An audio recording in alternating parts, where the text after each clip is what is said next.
വായിച്ച തിരുവെടുത്ത് വളരെ പരിചിതമായ തിരുവെടുത്താണ്. അപ്പോസ്തല പ്രവൃത്തി 13-ാം അധ്യായത്തിന്റെ 17-18 വാക്യം. അതില് ആ 2 വാക്യത്തില് പ്രധാനമായിട്ട് 4 കാര്യം രേഖപ്പെടുത്തിയിട്ടുണ്ട്. 1, തെരഞ്ഞെടുപ്പ്.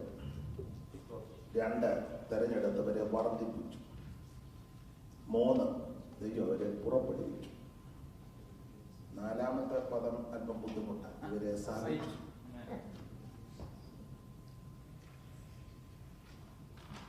നമ്മളെ ദൈവം സഹിക്കുക. അല്ല, നമ്മളും പലതും സഹിക്കുന്നുണ്ട്. എന്നോടൊരിക്കൽ ഒരാളെ പറഞ്ഞു, ഞാൻ ഇവിടെ 30 കൊല്ലമായിട്ട് സഹിക്കുക എന്ന് പറഞ്ഞു.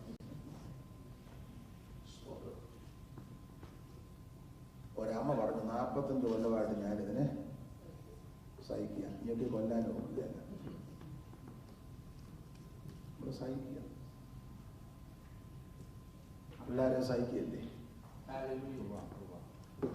ചില ഇടങ്ങളിൽ പാസ്റ്റർമാരെ വിശ്വാസി അങ്ങ് സഹിക്കുക. എന്നോട് പറഞ്ഞില്ല, പക്ഷെ ഞങ്ങളങ്ങ് സഹിക്കുക. ട്രാൻസ്ഫർ വരെ സഹിക്കല്ല. അങ്ങനെ ചെയ്യാം. ഒരു സ്ഥലം മാറ്റം കൊടുത്താൽ അത് പുള്ളിക്കും ബുദ്ധിമുട്ടാണ്. ചില വിശ്വാസികളെ പാസ്റ്റർമാര് സഹിക്കുക, മൂപ്പന്മാരാന്നാ പറയുന്നത്. അതിങ്ങനെ അങ്ങ് സഹിക്കുക, ചുമ്മാ കണ്ട് പൊട്ടക്കണം. അവരും പറയും, ഏതായാലും വല്ല ജാതി 3 കൊല്ലം ഇരുന്നാൽ മതി, സഹിക്കുക. അല്ലാതെ ഇവിടെ 40 വരെ സഹിക്കും. നമുക്ക് ശാന്തമായിട്ട് വചനം ധ്യാനിക്കാം. അപ്പോസ്തല പ്രവൃത്തികളുടെ പുസ്തകം 13-ാം അധ്യായത്തിന്റെ 17-18. അപ്പോസ്തല പ്രവൃത്തി എന്ന് പറയുമ്പോഴറിയാം അപ്പോസ്തലന്മാരുടെ പ്രവൃത്തികളാണ്. ആ പ്രവൃത്തി എല്ലാം പരിശുദ്ധാത്മാവിന്റെ പ്രവൃത്തികളാണ്. നമ്മള് ഒന്നും കയ്യിൽ നിന്ന് വിട്ട് പരിശുദ്ധാത്മാവിനെ പ്രവർത്തിപ്പിക്കേണ്ട. പരിശുദ്ധാത്മാവ് പ്രവർത്തിച്ചോളൂ. അന്യാക്കിനൊന്നും കത്തിക്കരുത്. സ്തോത്രം. ആർട്ടിഫിഷ്യലായിട്ട് ഉണർവ് ഉണ്ടാക്കുകയും ചെയ്യരുത്. സ്തോത്രം. ഈ ശരിയായ ഉണർവെന്ന് പറയുന്നത് നമ്മൾ ഉദ്ദേശിക്കുന്നതല്ലല്ലോ. ശരിയായ ഉണർവുണ്ടാകുമ്പോൾ നിരപ്പുണ്ടാകും, അനുതാപം ഉണ്ടാകും, മനസ്താപം ഉണ്ടാകും, ആത്മതപനം ജീവിതത്തിൽ സംഭവിക്കും. നാം ഒന്നുമല്ലെന്ന് സമ്മതിക്കും. ഇതൊക്കെയാ ഉണർവ്. പക്ഷെ ഇന്ന് ഉണർവാന്ന് പറയുന്നത് ഇതൊന്നും നടക്കുന്നില്ല. വലിയ ബഹളമാണ്. മൈക്കിന്റെ വോളിയം കൂട്ടി ഉണർവ് കയറി ഞങ്ങൾ സിസ്റ്റം പുതിയത് മേടിച്ചു. നേരത്തെ പാട്ടുകാരെ മാറ്റി പുതിയ പാട്ടുകാരെ. നമ്മുടെ ഉണർവിന്റെ മാനദണ്ഡം ഭയങ്കര ആളും വണ്ടിയായിരുന്നു. സ്തോത്രം. പ്രസംഗിക്കാൻ വന്ന പുള്ളി ഒന്നും പറഞ്ഞില്ല. പുള്ളി ഇങ്ങനെ നോക്കി നിന്നതല്ലാതെ പുള്ളി നോക്കി നിൽക്കുമ്പോൾ ജനം വിശ്വാസികളെ പാവങ്ങളാണ്. പുള്ളി ചില വിദ്വാന്മാരുണ്ട് ഇങ്ങനെ ഒരു കാര്യം പറഞ്ഞിട്ട് നോക്കി നിൽക്കും. നമ്മുടെ ആൾക്കാർക്ക് ഒരു പ്രത്യേകത, സഹോദരിമാരാ പാവത്തങ്ങൾ. അതുകൊണ്ട് അല്ലൊരു പുള്ളി നോക്കി നിൽക്കുന്ന കണ്ടോണ്ടാ. പുള്ളി ബുദ്ധിമാനായതുകൊണ്ടാ ചുമ്മാ നോക്കി നിൽക്കുന്നത്. പാവം പിടിച്ച സഹോദരിമാരും അല്ലൊരു ഈ ഒരാൾ കല്ലേലി പറഞ്ഞ അടുത്തിരിക്കുന്നയാളും സ്വതവേ പറയും. അപ്പൊ ആ ലൈൻ മൊത്തം പറയും. പുറകിലെ തലേന്ന് അപ്പം പറയാതിരുന്നോണ്ട് പറയും അവൻ ആത്മീയനല്ലെന്നും പറയും. കുട്ടനാട്ടുകാരോട് ചോദിച്ചാൽ പറയും, ഒരു താറാവ് വെള്ളത്തിൽ ചാടിയാൽ മതി, പുറകെ വരുന്നതെല്ലാം ചാടിക്കൊള്ളും. എന്തിനാ ചാടി എന്ന് ചോദിച്ചാൽ അത് തങ്കച്ചൻ ചാടി കൊണ്ട് ഞാനും വന്നു. ഇതെന്തിനാ ചാടിയെന്ന് ഇവനും അറിയാൻ വേണ്ടി. നമ്മുടെ ആൾക്കാർക്ക് ഒച്ച കേട്ടാൽ മതി, ഗ്ലോറി പറയും. എന്നിട്ട് കഴമ്പെന്നാന്ന് ശ്രദ്ധിക്കുകയല്ല. സ്ഥലവും പേരും ഒന്നും ഞാൻ പറയുന്നില്ല. നമ്മുടെ ആൾക്കാരുടെ പോഷത്വമാണ്. ഒരു സ്ഥലത്ത് നടന്ന സംഭവമാണ്. വർഷങ്ങൾക്ക് മുമ്പാണ്. അന്നൊക്കെ പെന്തിക്കോസുകാർ ഇപ്പോഴല്ലേ സഭകളിലൊക്കെ കസേരയായത്. പണ്ട് കസേരയിലെല്ലാം മുഴങ്ങാനില്ല. പാസ്റ്റർമാരും മുഴങ്ങാനില്ല. മുഴങ്ങാനുണ്ടെന്നേ ഉള്ളൂ, ഇരിക്കാനൊന്നും ഒക്കത്തില്ല. അപ്പൊ അന്നൊക്കെ നിങ്ങൾക്കറിയാം, പഴയ ആൾക്ക് കമന്ന് കിടന്നാ പ്രാർത്ഥിക്കുന്നത്. ഇങ്ങനെ മുഴങ്ങാനില്ല, ഇങ്ങനെ കമന്ന് കിടന്ന് കാലിൽ രണ്ട് പുറകോട്ട് മുഴങ്ങാനില്ല പ്രാർത്ഥിക്കും. അപ്പൊ ഒരു സഭയില് ഇങ്ങനെ പ്രാർത്ഥന നടക്കും. നമ്മൾ ഈ കഥ അറിയാതെ ബഹളം ഉണ്ടാക്കുമെന്ന് പറയാൻ ഒരു തെളിവാണ്.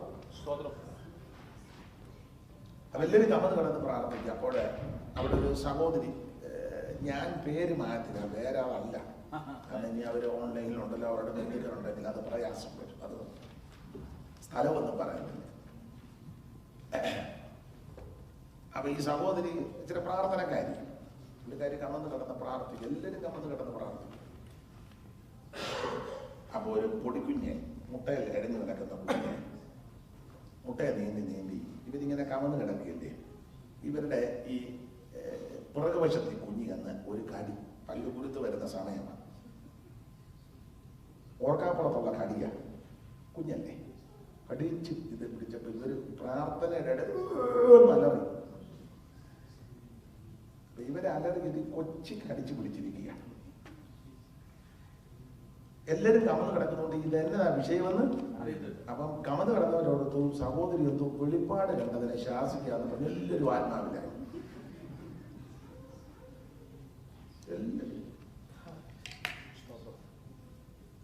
ഭയങ്കര ആരാധന.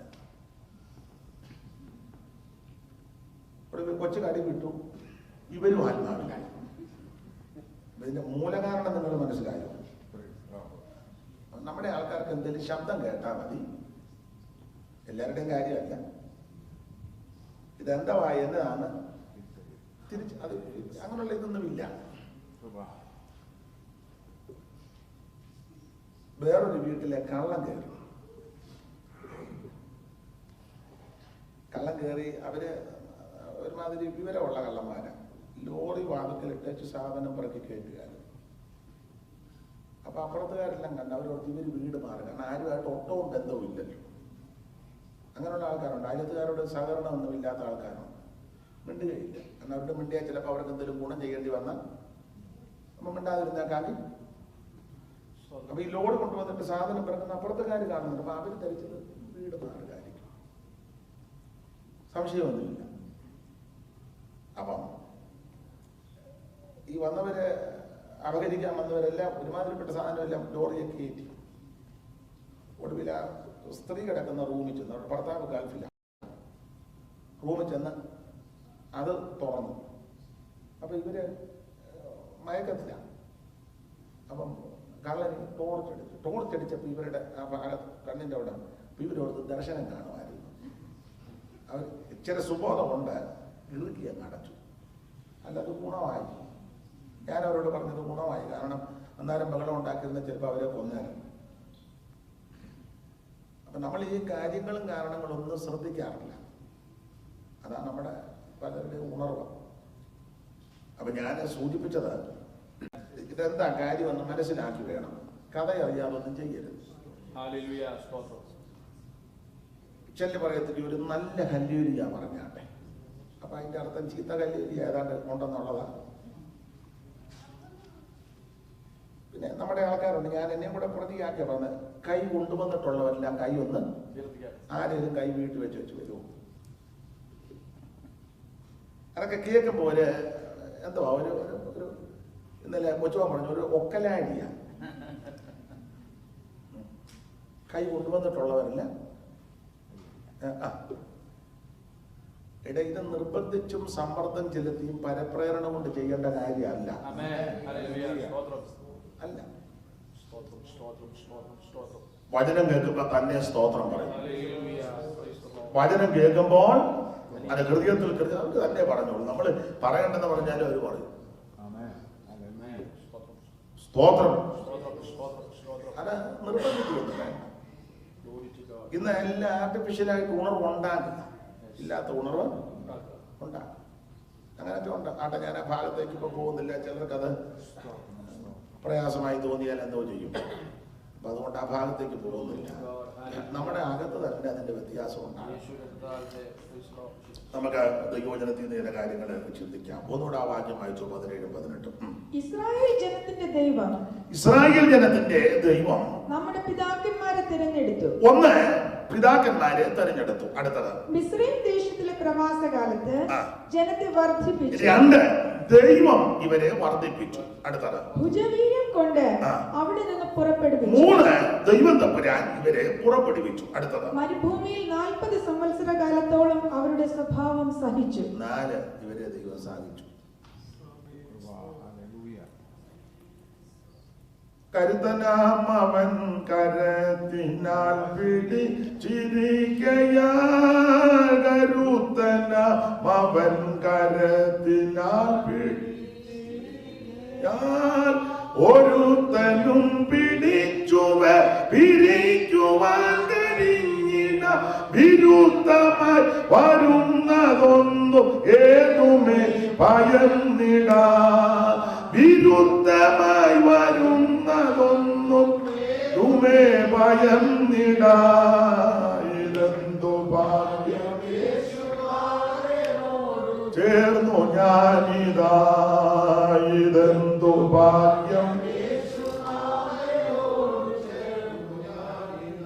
അനാഥനല്ല ഞാനിനി അനുഗ്രഹവകാശിയായ.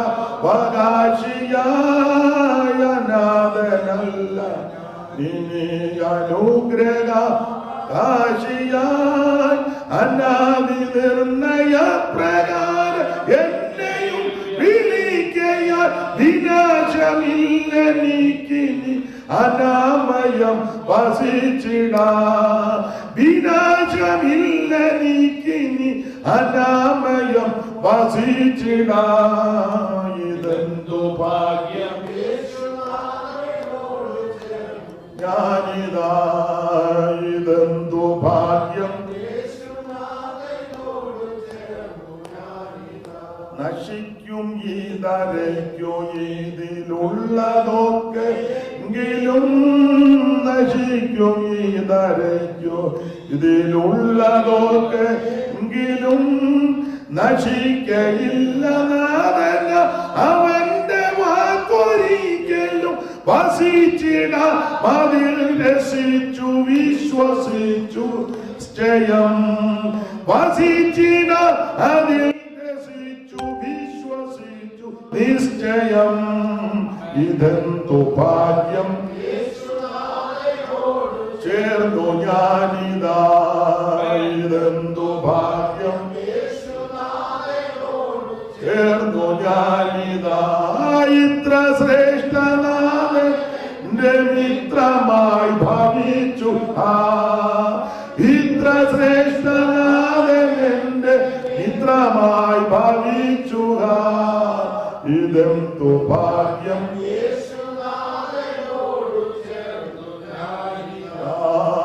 ഇതെന്തു ഭാഗ്യം.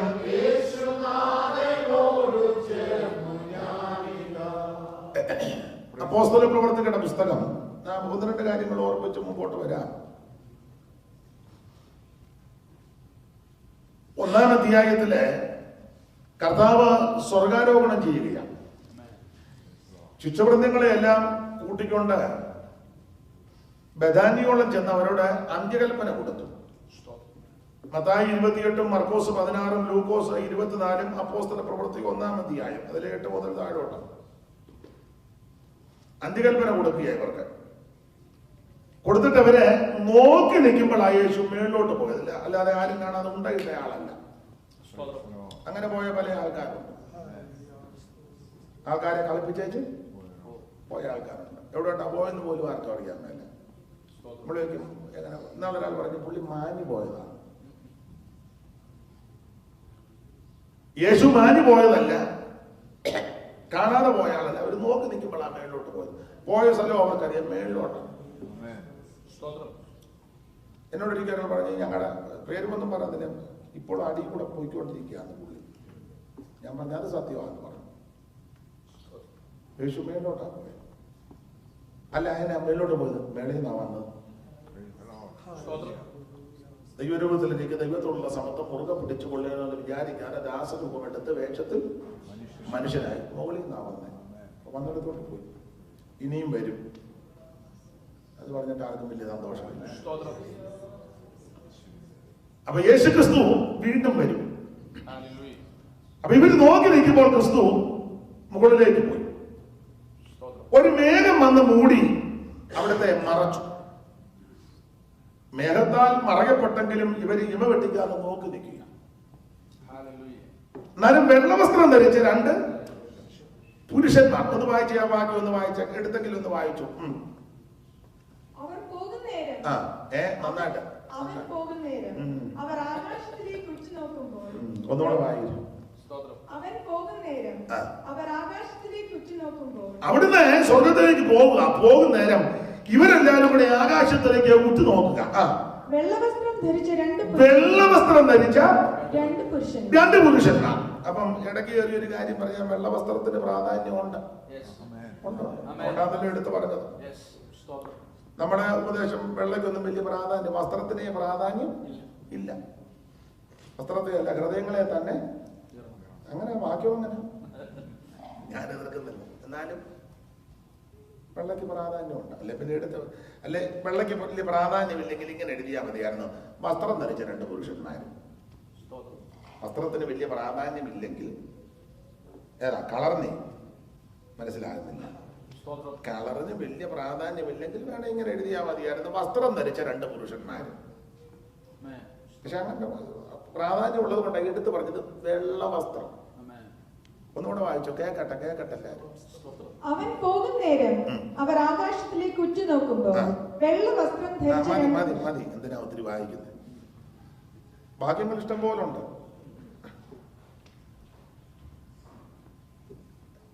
പിണങ്ങാതിരിക്കാമെങ്കിൽ പറയാം. ഇവിടുത്തെ സാഹചര്യവും ചുറ്റുപാടുമൊന്നും എനിക്ക് അധികം അറിയത്തില്ല. എന്നാലും കുറഞ്ഞത് സഭായോഗത്തിന് വരുമ്പോഴെങ്കിലും വെള്ളയെന്ന് ഞാൻ തീർത്തും വെള്ളയാ നല്ലത്. എന്നാലും കുറച്ചൊക്കെ എൻ്റെ ഭാഷയ മര്യാദയ്ക്ക് വരണം. കടക്കൂട്ടത്തിന്റെ കാര്യമല്ല പറഞ്ഞത്, സഭായോഗം. സബ്ജക്ട് വേറെ അതിൽ ഒരു പ്രയോഗം റോമാലേഖനത്തിൽ പറഞ്ഞിങ്ങനെ പകൽ എന്ന പോലെ മര്യാദയ്ക്ക് നടക്കാം. വിഷയം വേറെയാ. നമ്മൾ ഇരുട്ടിനുള്ളവരല്ലല്ലോ. ഇരുട്ടിന്റെ നിഷ്ഫല പ്രവൃത്തികൾ വിട്ട് നാം, ഇരുട്ടിന്റെ നിഷ്ഫല പ്രവൃത്തികൾ വിട്ട് നാം ഒളിയിൻ സർവായുധ വർഗം ധരിക്കണം. ഒളിയിൻ സർവായുധ വർഗം ധരിക്കണം. കാലങ്ങൾ തീരുമേ വാതിലടയുമേ, കാലങ്ങൾ തീരുമേ വാതിലടയുമേ, ഇരുൾ ലോകമൂടുമേ പരിതാപമേറുമേ. അപ്പോൾ വെള്ളയ്ക്ക് പ്രാധാന്യമുണ്ട്. അതുകൊണ്ട് അങ്ങനെ എടുത്ത് പറഞ്ഞത്. വെള്ള വസ്ത്രം ധരിച്ച നിങ്ങൾ വേദപുസ്തകം മൊത്തം പഠിച്ചേ, പ്രാധാന്യമുണ്ട് വെള്ളയ്ക്ക്. വിശേഷിച്ച് പുതിയ നിയമത്തിലേക്ക് കർത്താവ് മറുമൂലയിൽ പ്രാർത്ഥിച്ചപ്പോൾ അവിടുത്തെ വസ്ത്രം ഭൂമിയിൽ ഒരു അലക്കുകാരനും അലക്കി വെളുപ്പിക്കാൻ പാടില്ലാത്തതുപോലെ.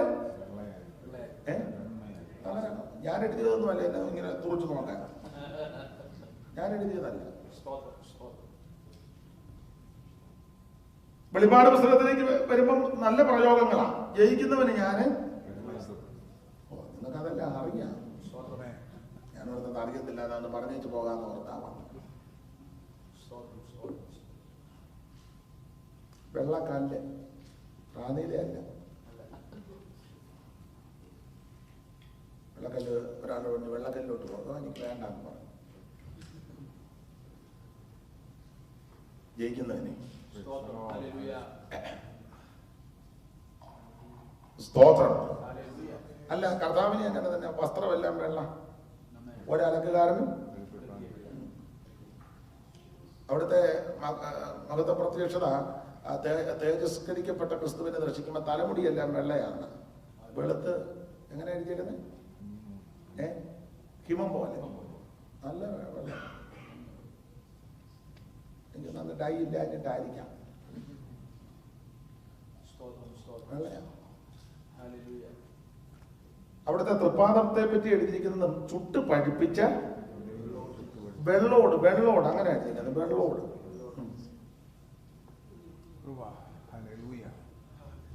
മഹത്വ പ്രതിഷ്ഠയായിട്ട് വരുമ്പോൾ വെള്ള കുതിരപ്പുറത്താണ്. വെള്ളക്കുതിര, കൂടെയുള്ളവരും വെള്ളക്കുതിരപ്പുറത്താണ്. പീഡാകാലത്ത് കുറച്ചു പേര് നിൽക്കുന്നു. അവര് കയ്യിൽ കുരുത്തോലയൊക്കെ പിടിച്ച് വെള്ളം നിലയെങ്കിയൊക്കെ ധരിച്ചു. ഇവരിവിടുന്ന് അവര് മഹാകഷ്ടത്തിൽ നിന്ന് വരുന്നതാണ്. നിങ്ങൾ മൊത്തം പഠിച്ചു. വെള്ളയാണ്. കുഞ്ഞാട്ടിന്റെ രക്തം തന്നിൽ തങ്ങൾ അങ്കി നന്നായി വെളുപ്പിച്ച കുഞ്ഞാട്ടിന്റെ രക്തം തന്നിൽ തങ്ങൾ അങ്കി നന്നായി വെളുപ്പിച്ച ആ പാട്ടിൽ ഒരു വരിയുണ്ട്, ചേർന്നിടുമേ വേരം ഞാനും ആ കൂട്ടത്തിൽ ശുദ്ധരോട്. അടുത്ത ലൈന് സൂക്ഷിച്ചേ പാടാവുള്ളൂ, ഇല്ലെങ്കിൽ പാടാതിരിക്കുന്ന നല്ലത്. ശ്രദ്ധിച്ചേ പാടാം. ഞാൻ പാടാൻ പോവാൻ ചുമ്മാ ഒരു പാടുകയും ചെയ്തു. കുറെ മനസ്സാക്ഷിക്ക് വലിയ കുത്തലില്ലെങ്കിലേ പാടാം. ലോകം വേണ്ട എനിക്കൊന്നും. ശ്രദ്ധിക്കാൻ കേൾക്കട്ടെ ആരൊക്കെയാ പാടുന്നത്. ലോകം വേണ്ട എനിക്കൊന്നും വേണ്ട.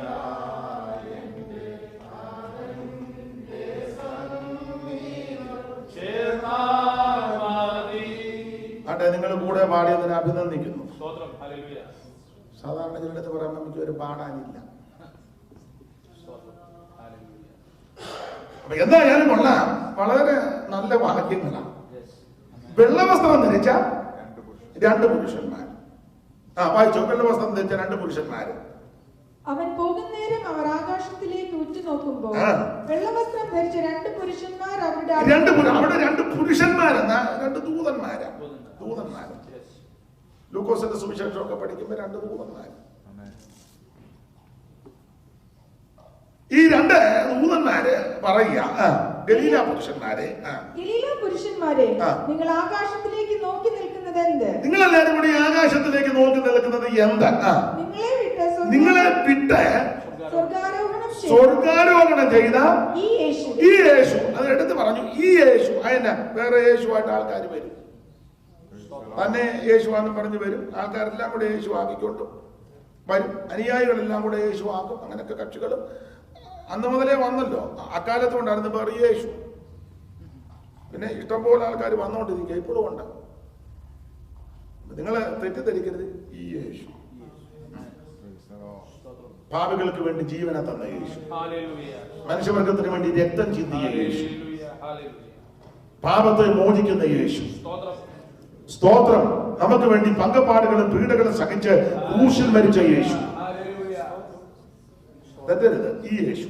ഈ യേശുവിനെ സ്വർഗത്തിലേക്ക് പോകുന്നവനായി നിങ്ങൾ കണ്ടതുപോലെ തന്നെ, സ്വർഗത്തിലേക്ക് പോകുന്നവരായി നിങ്ങൾ കണ്ടതുപോലെ തന്നെ അവൻ വീണ്ടും വരും.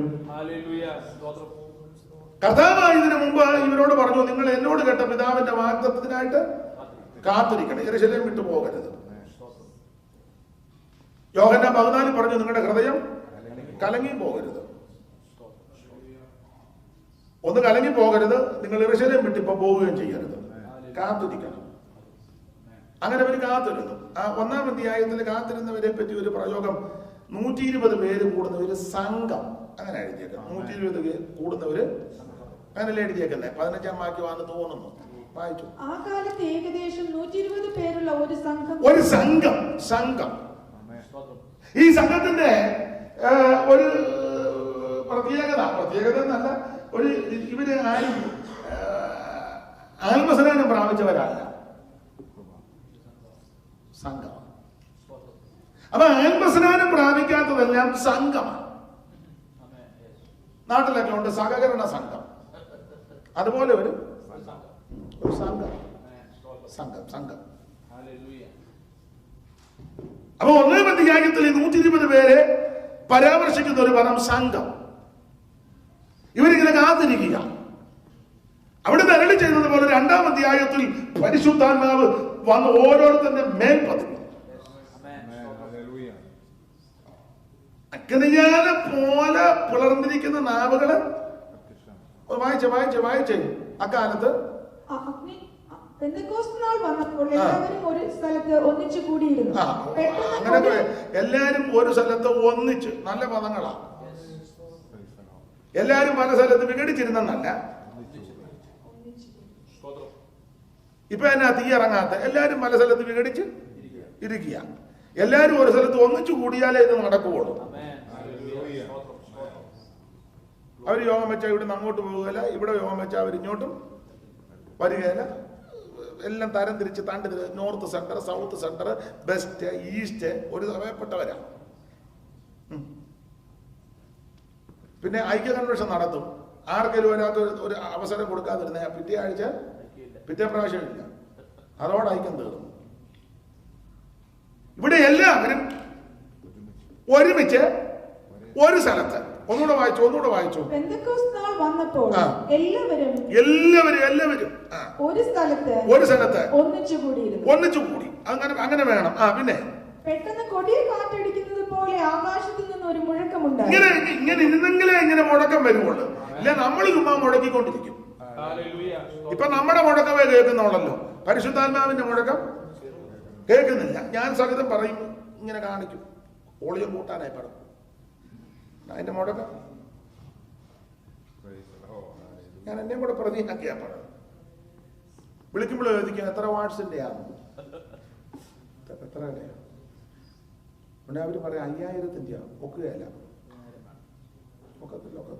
തീ ഇറങ്ങണമെങ്കിൽ 25,000-ന്റെ എങ്കിലും.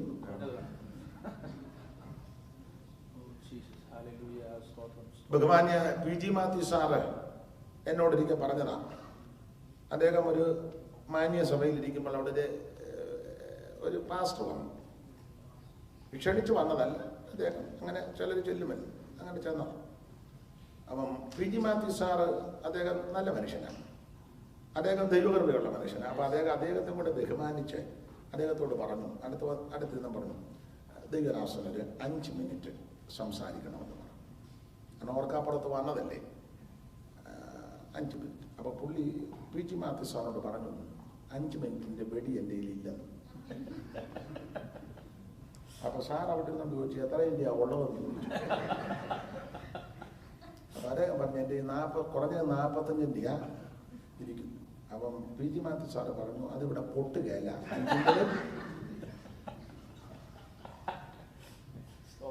5-ന്റെ പൊട്ടുകോളെന്ന് പറഞ്ഞു. ഞാനത് എപ്പോഴും ഓർത്തു, സാർ എൻ്റെ അധ്യാപകനാണ് പറഞ്ഞ കാര്യം.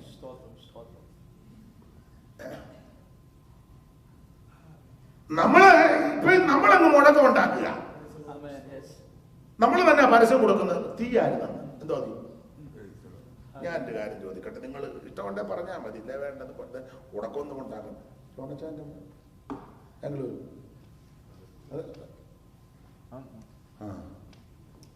ഭാര്യാപുരം അവിടുത്തെ കാര്യമൊക്കെ എന്താ പറഞ്ഞു, ഞാൻ പറയണ്ടേ അവർ വരുമെന്ന്. അദ്ദേഹത്തിൻ്റെ അളിയനെ ജോൺസൺ പാസ്റ്റർ ഞാനും വളരെ അടുപ്പമായിരുന്നു, ബാൻസുമായിരുന്നു. അച്ചായനുള്ള സമയത്തോടെ പോയി പാർത്ത് ശുശ്രൂഷിച്ചിട്ടുണ്ട് ബാംഗ്ലൂരിൽ. സിസ്റ്റേഴ്സുമായിട്ടിരിക്കുന്നുണ്ട്. മോൻ്റെ പേര് ഡാനിയലല്ലേ ജോൺസൺ പാസ്റ്റർ, നമ്മുടെ അത് ബെന്നെ. അതെ, അപ്പം ഞാനൊരു കാര്യം നിങ്ങളോട് പറയാം. നമ്മളെല്ലാം ഇപ്പൊ പറഞ്ഞത് ഭയങ്കര തീയായിരുന്നെന്നാ പറഞ്ഞത്. ഈ തീ വന്നു കഴിഞ്ഞാൽ പല കാര്യങ്ങളും, ഒരു കാര്യം പറയാം, എല്ലാം പറയുന്നില്ല. എന്തിനാ പറയുന്നത്? എന്തിനാ എന്നെ കൊണ്ടെല്ലാം പറയിപ്പിക്കും? ഒരു കാര്യം അടുക്കളയിൽ പെരുമാറുന്ന സഹോദരിമാർക്ക് അറിയാം, നല്ല തീയാതെ എല്ലാം കത്തും, ഇല്ലേ? കത്തും, ദഹിപ്പിക്കും. ഇപ്പൊ പറഞ്ഞ കൺവെൻഷന് ഭയങ്കര തീയായിരുന്നു. സെൻട്രൽ കൺവെൻഷന് തീയ, ജനറൽ കൺവെൻഷന് തീയ, ലോക്കൽ കൺവെൻഷന് തീയായിരുന്നു. എന്നിട്ട് എല്ലാം തികയ്ക്കുന്നില്ലല്ലോ.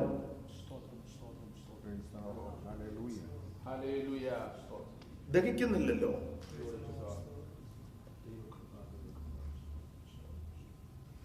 സെക്രട്ടറിയും ട്രഷററും പാസ്റ്ററും കമ്മിറ്റിയും പാനലും എല്ലാം വിഘടിച്ചിരിക്കുക. തീ വരിക എന്നതിലെല്ലാം ദഹിക്കണ്ടേ? ശരിയായ തീയാന്നെ പറയണം, ബ്രദറെ എന്നോട് ക്ഷമിക്കണം, ഞാൻ ഒത്തിരി ദോഷം ചെയ്തിട്ടുണ്ട്, ക്ഷമിക്കണം, പൊറുക്കണം, വിട്ടുകളഞ്ഞേക്കണം. പുള്ളി ഉടനെ ഇങ്ങോട്ട് പറയാം, അച്ഛാ എന്നോട് ക്ഷമിക്കണം, ഇതാ തീ വന്ന. നിങ്ങൾ ന്യായം പറഞ്ഞാൽ മതി. നിങ്ങൾ പുള്ളി പറഞ്ഞില്ലേ, പുള്ളി വല്ലതും പറയാ, ഒന്നാമത് അയാൾ ബോധമുള്ളവനല്ല, എന്തെങ്കിലും പറഞ്ഞില്ലേ അയാൾ മൈക്കിൽ കൂടെ വല്ലതും പറഞ്ഞാൽ നാണക്കട, എന്നാ നമുക്ക് അങ്ങനെയൊന്നും പറയണ്ട.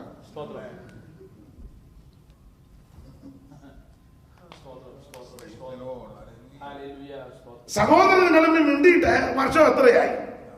ശരിയായ തീയാണെങ്കിൽ ആ തീ കത്തുമ്പോ ഇത് ദഹിക്കണ്ടേ? ദഹിക്കണ്ടേ? ഒരു സഭയിലാ കൂടുന്നത്, മിണ്ടുന്നില്ലല്ലോ, കൈ കൊടുക്കുന്നില്ലല്ലോ. അപ്പൊ ഇത് ശരിയായ തീയല്ല മിക്കടുത്തും.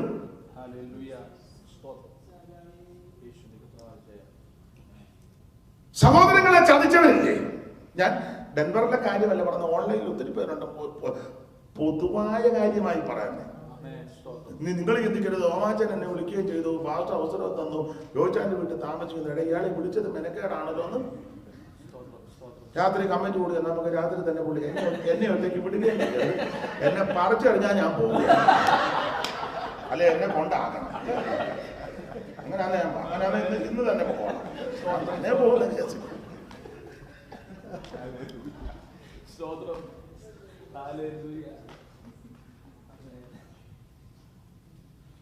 ശരിയായ തീയാണ് ഞാൻ എന്നെ പ്രതിയാക്കിയാ പറയുന്നത്.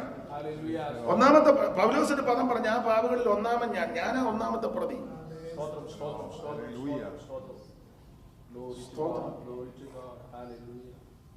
ഈ തീയെല്ലാം കണ്ടിട്ട് ക്ഷമിക്കാൻ മനസ്സില്ലല്ലോ, പൊറുക്കാൻ മനസ്സില്ലല്ലോ, വിട്ടുകളയുന്നില്ലല്ലോ.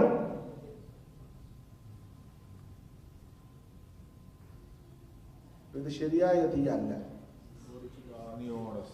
പാട്ടൊക്കെ പാടും, തീ കത്തിക്കായി എന്നിൽ. നിന്നെ കത്തിക്കും മിക്കവാറും താമസിക്കാതെ. ഈ പോകാ പോകുന്നെങ്കിൽ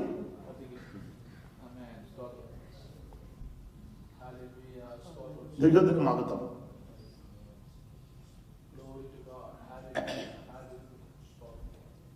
നമ്മുടെ ജീവിതത്തിൽ നിന്ന് ആ മാലിന്യങ്ങളെല്ലാം മാറണം. അടുത്തിരിക്കുന്നവന്റെ മാലിന്യത്തിന്റെ ലിസ്റ്റ് എടുത്തിരിക്കുകയല്ല, നമ്മുടെ മാലിന്യം. നമുക്കെല്ലാം പുള്ളിക്ക് എന്തൊക്കെ മാലിന്യം ഉണ്ടെന്ന് നോക്കിയിരിക്കുക, നമ്മുടെ മാലിന്യം. അതാ തീ കത്തുമ്പോ നമ്മളൊരു പാട്ട് പാടിയാല്, ദഹിപ്പിക്കണം എന്നെ ശേഷം.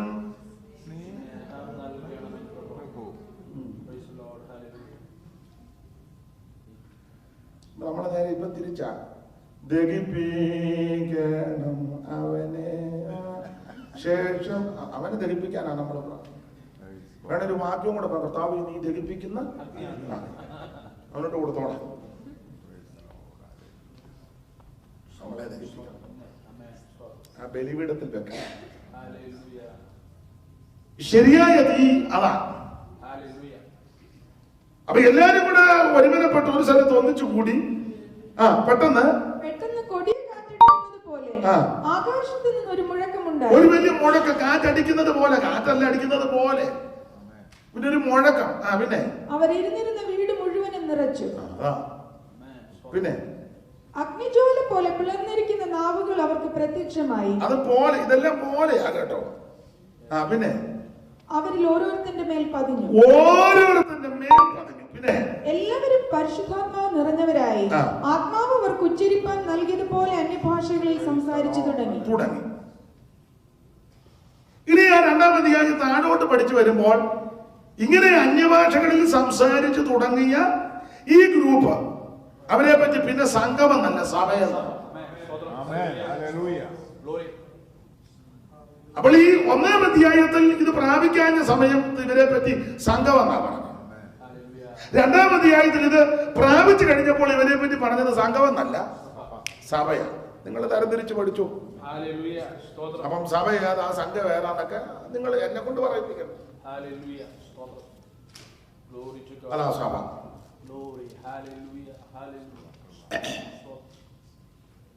അതിന്റെ അടിസ്ഥാന ഉപദേശങ്ങളെല്ലാം ആ ഭാഗത്തുണ്ട്. അതൊന്നും ഇപ്പൊ ഞാൻ പറയുന്നില്ല, നിങ്ങൾക്കറിയാമല്ലോ. 3-ാം അധ്യായത്തിൽ മുടന്തിന് സൗഖ്യം കിട്ടുക, സുന്ദരം എന്ന ദേവാലയ ഗോപുരത്തിൽ നിന്ന് മുടന്തൻ പലതുമൊക്കെ കിട്ടുമെന്ന് കരുതി അവൻ നോക്കി, ഉപദേശിമാരെ നോക്കിയപ്പോൾ അവരും മനസ്സിലായി ഇവരുടെ കയ്യിൽ ഏതാണ്ടൊക്കെ. അവരും അങ്ങനെയൊക്കെ തന്നെ നടന്നു, അല്ലാതെ കരഞ്ഞും കൂടിയൊന്നും ഗതികേട് പിടിച്ച് കാണുന്നതല്ല. ഒരു ഗതികേട് പിടിച്ചാൽ ഈ ഏരിയായി വന്നിട്ടുണ്ട്, അങ്ങനൊന്നും കണ്ടപ്പോൾ അവനും മനസ്സിലായതാണ്. ഈയിടെ ഒരു നാള എന്നോട് ഞങ്ങളുടെ വർത്തമാനം പറഞ്ഞപ്പം പറഞ്ഞു, മോന് എത്രയില്ല? ഞാൻ പറഞ്ഞ 10ാം ക്ലാസ്. എങ്ങനെയുണ്ട്, പഠിക്കുമോ? ഞാൻ പറഞ്ഞു ഇത്ര പോരാ. അപ്പൊ അത് പറഞ്ഞപ്പോ അടുത്ത ഡയലോഗ്, ഓ എന്തിനാ പഠിക്കുന്നത്, അപ്പൻ്റെ ഈ കോടികൾ കിടക്കുകയല്ലേ. വട്ടതള്ള പറഞ്ഞതാണ്. അല്ല, ഞാൻ പിന്നെ എതിർത്തില്ല, ഒരു നല്ല ധാരണ എന്നെ പറ്റി. ഗതികേട് പിടിച്ചവനാന്ന് പറഞ്ഞില്ലല്ലോ.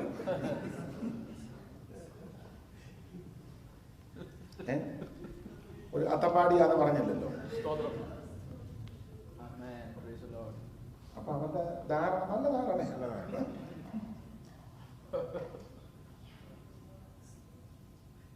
പത്രോസിനെയും യോഹന്നാനെ കണ്ടപ്പോ യവനും തോന്നി. എത്രയോ ആൾക്കാർ അതിലേ വന്നു, അവരോട് ആരും ചോദിച്ചില്ലല്ലോ. പത്രോസ് യോഹന്നാനോട് കൂടെ അവനെ ഉറ്റുനോക്കി. അത് ശുശ്രൂഷയുടെ ഐക്യതയാണ്. രണ്ടുപേരോട് ചേർന്ന നോക്കി, യോഹന്നാനോട് കൂടെ. അതുകൊണ്ടാണ് വിടുതൽ നടന്നത്. ഇന്നെല്ലാവരും ഒറ്റയ്ക്ക് നോക്കാൻ നടക്കുക. ഞാൻ നോക്കുമ്പോ അവൻ എഴുന്നേക്കണം, യവൻ നോക്കുമ്പോ എഴുന്നേക്കണം. അതുകൊണ്ട് ഒന്നും നടക്കുന്നില്ല. ആര് നോക്കിയാലും അവൻ എഴുന്നേക്കട്ടെ. ഞങ്ങളുടെ നാട്ടിലൊരു പഴഞ്ചൊല്ലുണ്ട്, നിങ്ങൾ കേട്ടിട്ടുണ്ടോന്ന് അറിയത്തില്ല, ആര് കുത്തിയാലും അരി വെളുക്കട്ടെ. സ്പർദ്ധയോട് അതിൽ യേശുവിനെയല്ലേ പറയട്ടെ. പറയട്ടെ, നമുക്ക് ഒരു ഇടുങ്ങിയ ചിന്താഗതിയാ, നമ്മൾ മാത്രമേ ഇത് ചെയ്യാവൂ. വേറെ ആരും ചെയ്ത പറയാം പൂർണ്ണമാണ്,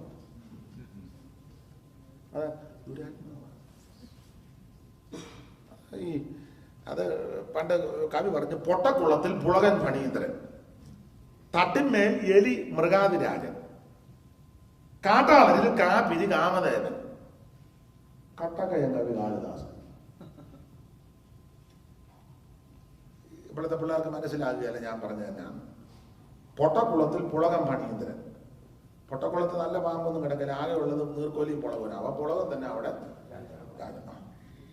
തട്ടിന്മേൽ എലി മൃഗാതിരാജൻ, തട്ടിന്റെ പുറത്ത് സിംഹം വന്ന് കയറുമോ മച്ചിന്റെ മേലിൽ, അവിടെ ഉള്ളതില് മൂഷികനാ അവൻ തന്നെ അവിടെ. തട്ടിന്മേൽ എലി മൃഗാതിരാജൻ, അവിടെ പല്ലിയും പാറ്റയൊക്കെ, അതിനടുത്ത് എലി തന്നെ. കാട്ടാളരിൽ കാപ്പിരി കാമദേവൻ, കാട്ടിൽ ജീവിക്കുന്ന ആൾക്കാരിൽ കാപ്പിരി തന്നെ അവിടുത്തെ സൗന്ദര്യം കൊണ്ട്. കട്ടക്കയം കവി കാളിദാസൻ, കാരണം ക്രൈസ്തവരുടെ ഇടയിൽ അന്ന് കവികൾ വിരളമാണ്. ഭാഷാപണ്ഡിതന്മാരും കവിത്രയങ്ങളൊക്കെ അവിടെ അപ്പുറയല്ലേ കിടക്കുന്നത്. ചെറുശ്ശേരി, വള്ളത്തോള്, പിന്നെ ആ കാലത്തെ കുമാരനാശാൻ. പിന്നെ പുറകോട്ട് പോകുമ്പോൾ എഴുത്തച്ഛന് ചെറുശ്ശേരി, കുഞ്ചൻ നമ്പ്യാര്, പിന്നെ ഇങ്ങോട്ട് ഉള്ളൂരും ഒക്കെ. അപ്പൊ ഇവര് ബഹുമിടുക്കന്മാരല്ല അവിടെ. അപ്പൊ പിന്നെ ആകെ കൂടെ അന്നുണ്ടായത് കട്ടക്കയമായി. ചെറിയ ക്രിസ്ത്യാനികളുടെ ഇടയിലെ കാളിദാസനാണ് ദർശനം. നമ്മളെ എല്ലാം ചെയ്യാവൂ, വേറെ ആരും ചെയ്യരുത്. അഥവാ ചെയ്ത ഉടനെ നമ്മൾ അവനെ തേജോവധം ചെയ്യും. എന്നെ പറയും ഭൂതമാണ്, ദുരാത്മാവാണ്, എന്തെല്ലാം വിക്രിയകളാണെന്നറിയോ. എടേ ഞാൻ ചോദിക്കട്ടെ, അവൻ യേശുവിനെ അല്ലേ പറഞ്ഞേ? പറയട്ടെ നീ. സ്തോത്രം. എന്തിനാ അങ്ങോട്ടും ഇങ്ങോട്ടും ഈ തർക്കവും മാറും? അങ്ങനെ ചെല്ലുമ്പോൾ അറിയാം. അല്ല, അവിടെ ആരൊക്കെയാ പോകുന്നെന്നുള്ളതായിരുന്നു. സ്തോത്രം. അപ്പൊ ചുരുക്കി പറഞ്ഞാൽ സഭ ഇവനെ നോക്കി പലതും കിട്ടുമെന്ന് കരുതി. അപ്പം പത്രോസ് യോഹന്നാനോട് കൂടെ അവനെ ഉറ്റു നോക്കിയിട്ട് പറഞ്ഞു, ബ്രദറെ, വെള്ളിയും പൊന്നും ഒന്നും ഇല്ല. അപ്പൊ ഞാൻ ഒരു കാര്യം തീർത്ത് പറയാൻ പോവാ, ഒരു മോതിരം പോലും പീറ്ററിന്റെ കയ്യിൽ ഇല്ലെന്നുള്ളത് വാദിക്കുന്ന ആളാ ഞാൻ. ഉണ്ടെങ്കിൽ പീറ്റർ കള്ളം പറയുമെന്ന് എനിക്ക് തോന്നുന്നില്ല. പറയുമോ? ഇല്ല. പുള്ളി പിന്നെ ഗതികേട് കൊണ്ടെന്ന് പ്രാഗി, അത് പിന്നെ അനുദമിക്കുകയും ചെയ്തു. നേരത്തെ സാഹചര്യം കൊണ്ട് പ്രാഗി, പക്ഷെ അനുദമിച്ചില്ലേ? വരനെ തള്ളി പറഞ്ഞ പത്രോസാദിരാവിലെ സമയേ, പരനെ തള്ളി പറഞ്ഞ പത്രോസാദിരാവിലെ സമയേ, ഓ വരുത്ത ദുഃഖം നിറഞ്ഞു തിറങ്ങി പൊട്ടിക്കരഞ്ഞു, പെരുത്ത ദുഃഖം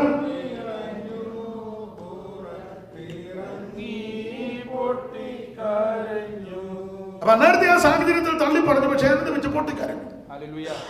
കർത്താവ് ചേർക്കുകയും ചെയ്തു. എന്നാൽ ഈ അഭിഷേകമല്ല, എന്റെ ഭാഷയിൽ അഭിഷേകമെല്ലാം പ്രാപിച്ചു പിന്നെ കള്ളം പറഞ്ഞിട്ടില്ല, പറയത്തില്ല. അവനാൽ പ്രാപിച്ച അഭിഷേകം. അതുകൊണ്ടാണ് തീർത്ത് പറഞ്ഞത്, വെള്ളിയും പൊന്നും വെഡിങ്ങിന്റെ മോതിരം പോലും കയ്യിൽ ഞാൻ വിശ്വസിക്കുന്നില്ല. ഉണ്ടായിരുന്നെങ്കിൽ പുള്ളി പറയും, അയ്യോ ബ്രദറെ, ഇത് വൈഫ് ഇട്ടതാ, അത് ഒരു തരത്തില്ല, അതേ ഉള്ളു. തോമാച്ചാന് ഞാൻ പറഞ്ഞ കാര്യം പിടികിട്ടാത്താന്നോ, എന്നെ പൊട്ടം കളിപ്പിക്കുകയാണോ? പറ. ആ പിടികിട്ടും, അതറിഞ്ഞാൽ മതി.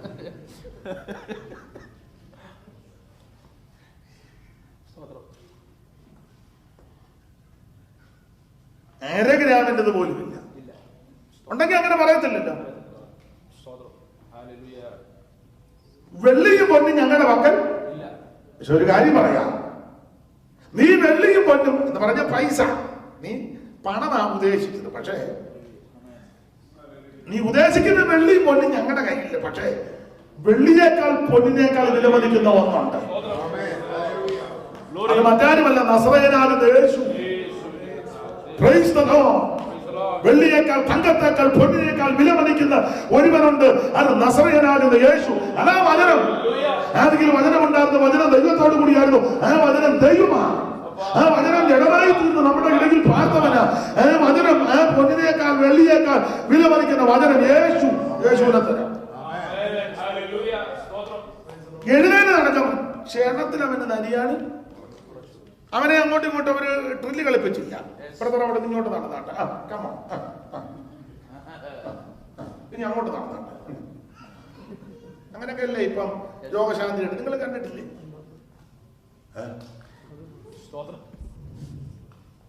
അവനെ സ്റ്റേജിലിട്ട് അങ്ങോട്ടും ഇങ്ങോട്ടും ഓടിച്ചൊന്നുമില്ല. ബ്രദർ ഈ പള്ളിക്ക് ചുറ്റൊന്ന് ഓടി വെച്ച് വന്നാട്ടെ. അവൻ 2 വട്ടം ഓടി ശരം പള്ളിക്ക് ചുറ്റും. അതുകൊണ്ട് അത് വീഡിയോ എടുത്ത് എല്ലാവർക്കും. അങ്ങനെയാണല്ലോ ഇപ്പോഴത്തെ പല പരിപാടികളും. ഇങ്ങനെയുള്ള ഒരു കേസും ഇല്ല. ക്ഷണത്തിൽ അവന്റെ നരിയാണ് കുറച്ചു. ഈ നരിയാണ് കുറച്ചപ്പോ അവനങ്ങ് തുള്ളുക. ഇവര് തുള്ളിപ്പിക്കുന്നൊന്നുമില്ല കേട്ടോ, അവനങ്ങ് തുള്ളുക. നമ്മളാണ് എല്ലാരെയും അങ്ങ് തുള്ളിപ്പിക്കുക. തുള്ളിയാട്ട് ഒരിക്കൽ കൂടെ പറയും പോരാ. നമ്മൾ നിന്നെന്ന് പറയാ പോരാ പോരാന്ന്. എന്നതാണോ ഇവനിങ്ങനെ തയ്യക്കാരൻ നിൽക്കുമ്പോൾ നിൽക്കുക. നമ്മുടെ നാട്ടിൽ ഇങ്ങനെ തയ്യക്കാരൻ നിൽക്കുന്ന നാട്ടില് ഇപ്പോഴത്തെ അല്ലേ കറണ്ടിന്റെ. പണ്ടങ്ങനല്ല, കാലുകൊണ്ട് ഇങ്ങനെ.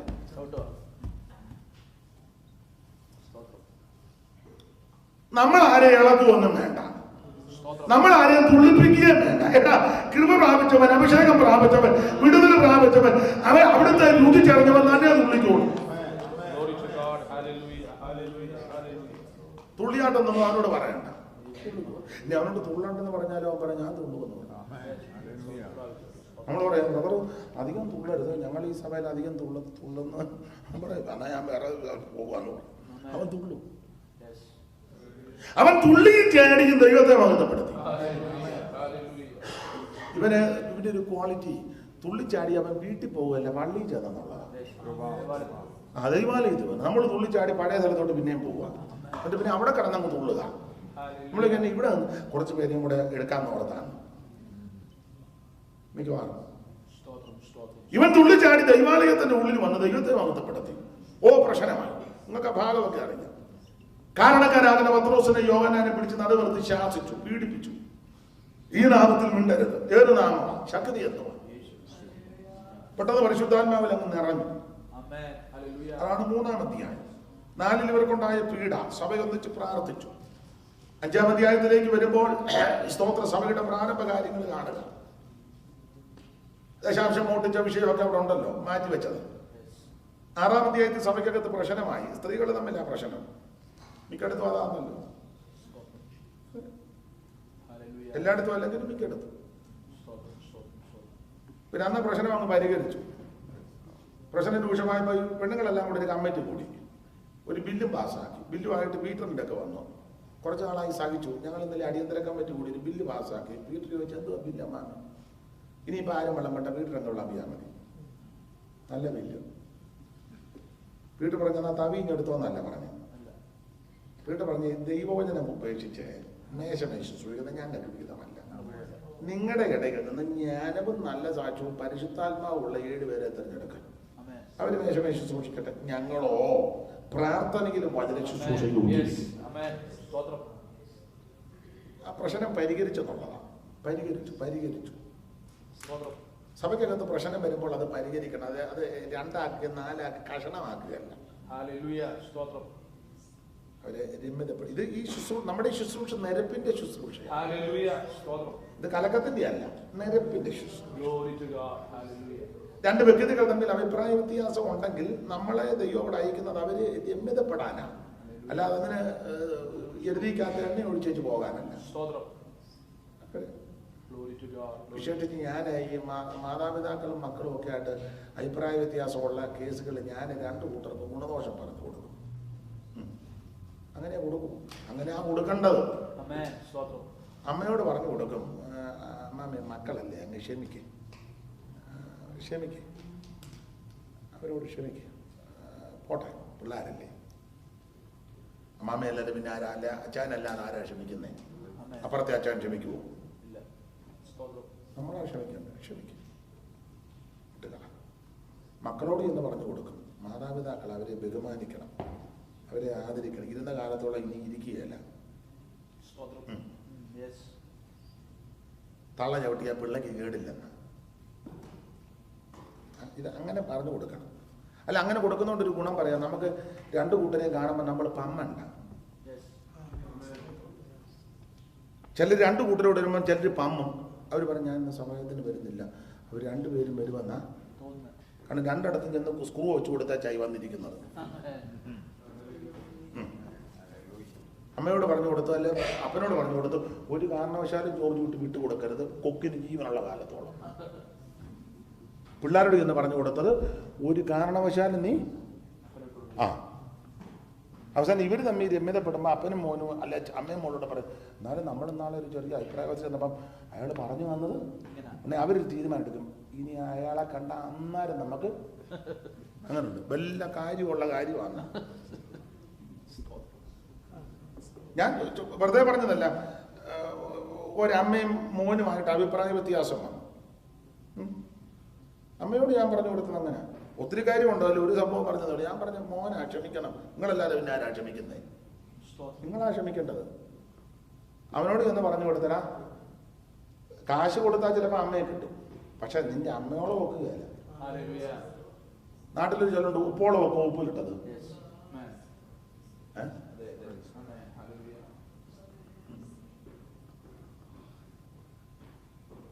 സ്തോത്രം. അതുപോലെ മക്കളോടും വേറുകൃത്യമൊന്നും കാണിക്കരുത്. അങ്ങനെയുള്ളവരുണ്ട്. ഞങ്ങളുടെ ഒരു ജോർച്ചാനുണ്ട്, വെൺമണി ജോർച്ചാൻ. ഞങ്ങൾ സംസാരിച്ചപ്പോൾ പുള്ളിക്ക് 3-4 പിള്ളേർ, നല്ല പിള്ളേരാ. ജോർച്ചാൻ നല്ല